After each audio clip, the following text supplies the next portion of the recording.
Now, we've reported a lot about the pressures on those who work in our emergency services, but it's not often we hear the personal stories of those working on the front line. Essex police officer Detective Sergeant Colin Sheed suffers from post-traumatic stress disorder due to an injury and the traumatic events he witnessed as a traffic officer. He's suffered intrusive thoughts and flashbacks, but says nature photography has become his lifeline. This is his story. We're here at Finger and Hoe Wick, which is one of the Wildlife Trust sites, and they're a great way to be actually embedded within nature and to relax and just to be in the moment. My name is Colin Sheed, I'm a Detective Sergeant with Essex Police, and I found that this was my escape from what I would call reality and the day-to-day trauma of policing.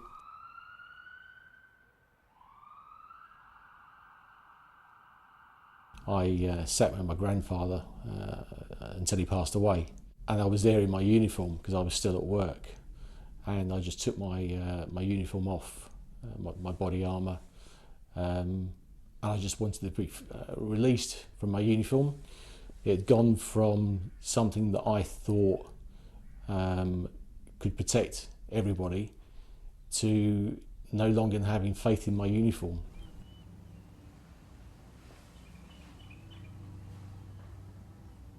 And I remember quite specifically on the 15th of June, 2019, just going to the bathroom and hanging onto the sink and just shaking. And I thought, this isn't right. Something is really, really wrong. My head doesn't feel right. I felt sick. I was sweating. And I just didn't want to go out. So I spoke to my occupational health department, my welfare department, and said, look, I don't feel well. And they referred me for counselling. But it was a really, really painful journey. And for someone to open up to a complete stranger, I turned up on day one and said, I'm here, but I don't know what to talk about. And she said, well, okay, why do you think you're here? And can you make a list of the things that are affecting you? And it was easy for me to write a list, one of which involved my grandfather, to say these are the things that are coming back into my head that I'm getting flashbacks about, and I don't want them in my head.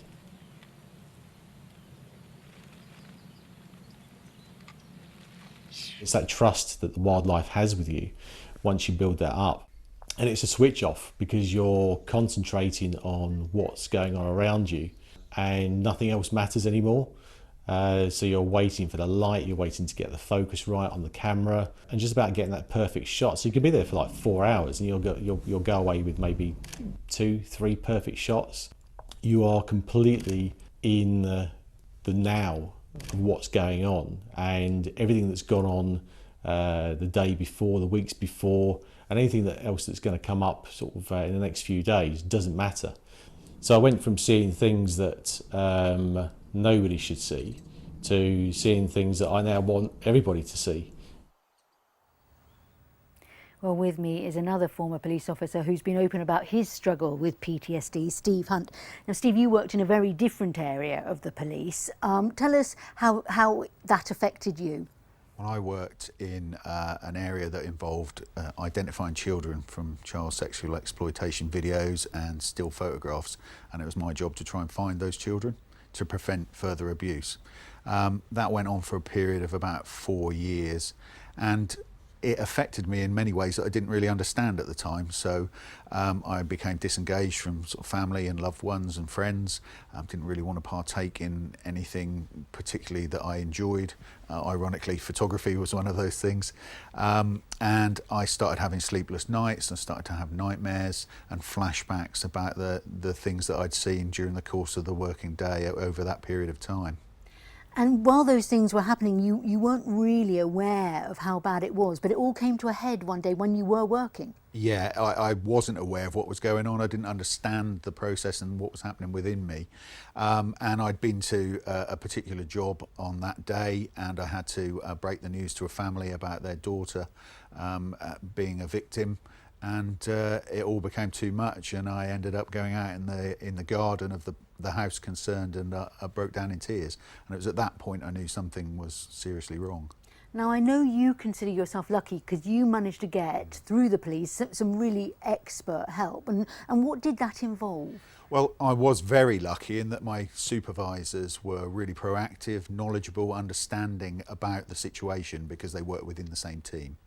I was then immediately referred to the Walnut Tree Centre in Ketteringham for what they call EMDR treatment. I had to go through an assessment process first, and then it was weeks and weeks of the sort of EMDR treatment to try and understand and process all the information and the trauma that I'd seen that I hadn't dealt with myself. And it has made a real difference, although you still do get symptoms and flashbacks, but you can cope with it better now, can I you? understand it now, and it has made a difference. It's been a huge difference to my family life. I feel like I'm more the person I was before. I understand how to cope with things. It gave me the skills to try and avoid trigger points and understand how to cope if those triggers arose. And occasionally they do arise. The recovery process is not linear. It's good days and bad days, but it's recognising those bad days and knowing how to deal with them when they occur. Very briefly, I know that you have spoken to other people who've suffered, who haven't been able to access the same kind of care. Yeah, absolutely. It's not consistent across the board. I got what I would say was a gold star service. I know of other people within uniform services who don't get that. They go to their supervisors. Their supervisors lack understanding and knowledge, and they are made to feel as if they're the problem.